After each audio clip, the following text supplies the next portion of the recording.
Hello guys, welcome to my channel. My name is Derek, and today I wanted to discuss the subframe that I'm designing for my motorcycle.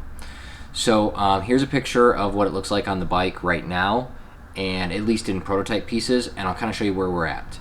So one of the reasons why I wanted to do a billet subframe instead of a tube steel frame was that I don't have the capabilities to weld and bend tube steel to the bike. I also think it looks a little bit nicer or different to have a billet subframe. Also, the ease of remanufacturing them down the road. So if I wanted to build another bike, or if one of you guys wanted one, it's super easy to do without having to actually have the bike, weld it, and whatnot. So it's something that I could sell down the road as well. I'm also an engineer. My background's engineering, and I work with SolidWorks every day, so the ability to design in SolidWorks and have something machined is just so much easier. So first I started off by designing a tough side seat. So I knew that the tough side seat was the seat that I wanted to go with, so I initially started using the dimensions that they had on their website to mock up this seat, and then from there I could make modifications once I got the seat in and actually made measurements on it to get the subframe that would fit the easiest. So I went through and I designed the subframe, and right now it looks like it's all one piece, but realistically there's a couple pieces. In my last video I showed these two pieces here just that were 3D printed, and this piece as well. So this piece is a steel piece that will end up being welded directly to the frame of the bike. And then this is an aluminum piece that essentially will bolt to that steel piece that the subframe will bolt to. So if I wanted to change the subframe up, say go with a different design down the road, I can literally just unbolt these pieces and bolt them back on and go a completely different direction. So I wanted to make sure that I could take off what I put on, and then the only thing that actually gets welded to the bike is this little steel piece here. So I got the dimensions just from, measuring from the tank where I wanted everything, where the bolt hole locations were. I got some crude measurements, and then what I ended up doing was drawing them in SolidWorks and printing them out on just a 1x1 sheet of paper, cutting them, and then seeing how it would fit. So this is the subframe that I kind of landed to, and this is what we ended up going with, at least for the 3D printed pieces. So it bolts in here, and then this tail piece will be a secondary piece that bolts in, and the piece that goes up from the original subframe will meet to it. So it will end up being a 5-piece subframe. And it's just ease for manufacturing. So each of these pieces are a little bit easier to manufacture all as one. So that's what I wanted to do. This triangle pattern that I went with was really just an idea to reduce the amount of weight. So obviously going with a billet piece is going to end up weighing more than tube steel, but I wanted to make sure that I could minimize the weight of it. And once I got this on the bike, I really didn't like how it looked. So we'll take a look at that in a little bit, but I just wasn't a big fan of it. So I think what I want to do is go with something a little bit different. So if you've noticed on Yamahas in the past, they have that kind of angled graphic on the tank. So I wanted to mimic that for the tank that I'm doing, and I thought that this pattern wouldn't look good on there. So what I ended up doing was mocking up a design similar to this, or basically this design here, that will follow that same pattern that's on the tank. So I'm going to end up putting it on the tank, so it would go on the tank and then drop down, and you'll see that same kind of pattern on the subframe. It won't be pronounced because it won't be like painted in exactly the same scheme, but it should look a lot nicer, more uniform, and just look better. A little bit easier to cut as well.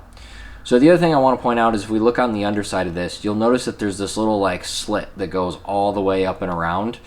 What I wanted to do, or at some point when I'm ready, I'll trace that out and make it out of a flat piece of aluminum, have it laser cut, and then I can have it bent in, and that will act almost like in like when you're building a cabinet or like a drawer for your kitchen or whatever. You like wrap it in corners, so then you slide in the bottom piece and then hook it all together, so you don't actually have to fasten the bottom section.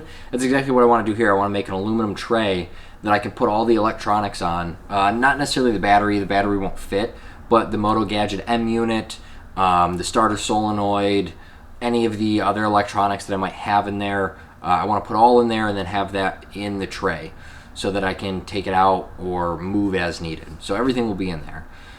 The only thing that I haven't come up with yet is how actually I'm going to hold down the seat. So I still have to determine that.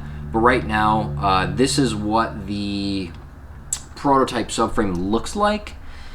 And I'm obviously going to change the way it looks, but at least this gives you a general idea of where I'm going with it. I would love to hear your thoughts, and let's actually get into putting the prototype pieces on the bike.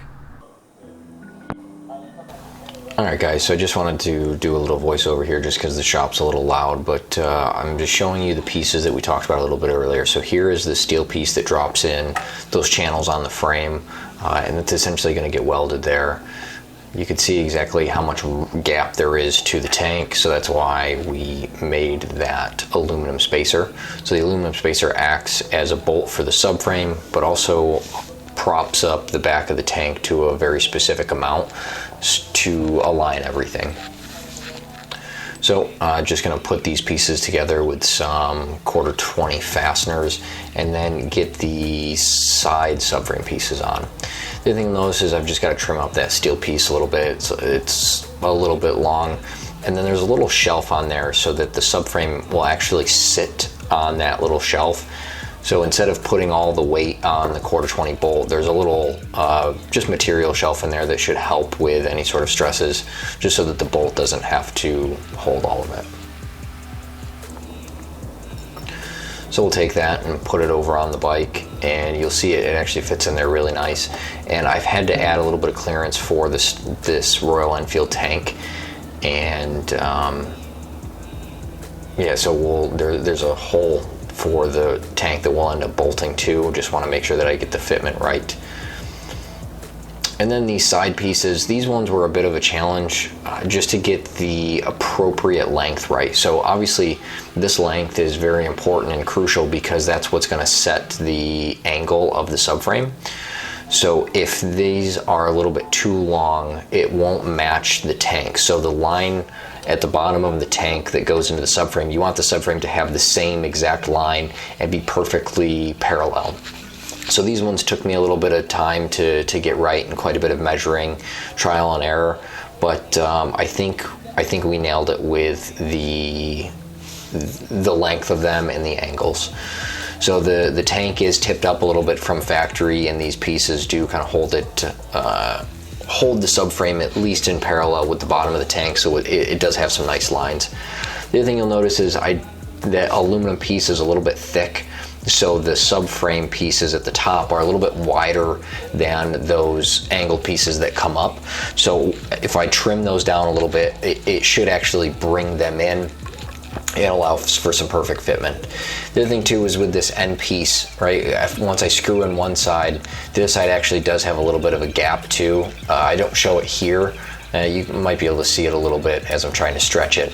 But yeah, the aluminum piece is what sets that gap. So I just need to trim those down a little bit, bring it in, and then we'll be good. So what I'm pointing at there, that's where the brake light's actually going to go.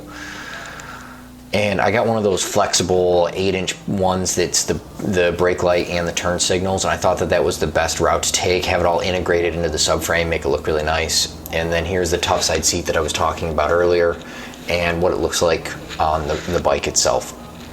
So the fitment of it actually fits really nice. I was very happy with the shape and how it looks in relation to the measurements I took initially with the seat. But here we'll get a little bit closer of a look. You can see that little shelf that I was talking about earlier that's going to be at the bottom of that seat that's going to hold all the electronics. That little piece that goes between the shock and the steel piece, that's basically just holding it up. It ended up being the perfect length to get there. And it holds it there, at least for now, at least so I can get the measurements correct. And this gives you an idea of some of the projects that we got going on. So the headers are getting welded by Nick Purvey, a good friend of mine, and we'll get into this a little bit more down the road. So thanks for checking out this video. I hope you guys liked it, and hope you guys enjoy what I have going on. Please let me know what you think of this, and if you want me to go on a little bit further down the road. Thanks. Talk to you later.